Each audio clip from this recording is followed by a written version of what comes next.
Et si je te disais qu'il existe un monde bien plus vivant que le nôtre, un monde où la nature respire, pense et se défend?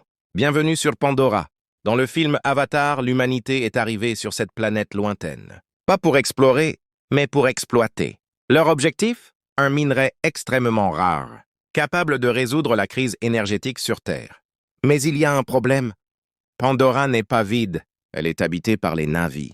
Un peuple connecté à la nature, vivant en harmonie avec chaque arbre, chaque animal, chaque souffle de vie. Et pour infiltrer ce monde, les humains ont créé quelque chose d'incroyable. Des avatars, des corps hybrides, mi-humains, mi-Na'vi, contrôlés à distance par des humains. Une invention révolutionnaire, mais aussi extrêmement dangereuse. Car en prenant le contrôle d'un avatar, tu ne fais pas que voir ce monde, tu le ressens.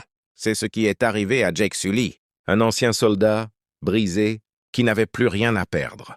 Mais en entrant dans son avatar, tout a changé. Il a retrouvé l'usage de ses jambes. Il a découvert une nouvelle culture. Et surtout, il est tombé amoureux. Amoureux de Pandora. Amoureux des Na'vi. Amoureux de leur façon de vivre. Mais pendant ce temps, les humains préparaient la destruction. Leur plan? Raser la forêt. Détruire l'arbre sacré et écraser tous ceux qui s'opposent à eux. Jake se retrouve alors face à un choix impossible. Trahir les siens ou protéger un monde qui n'est pas le sien.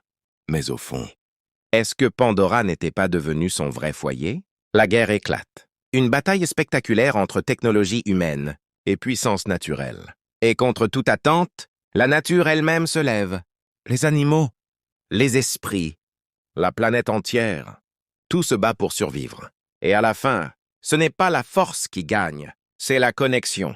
Car Pandora nous rappelle une chose essentielle. Nous ne sommes pas les maîtres de la nature. Nous en faisons partie. Et si on la détruit, on se détruit nous-mêmes.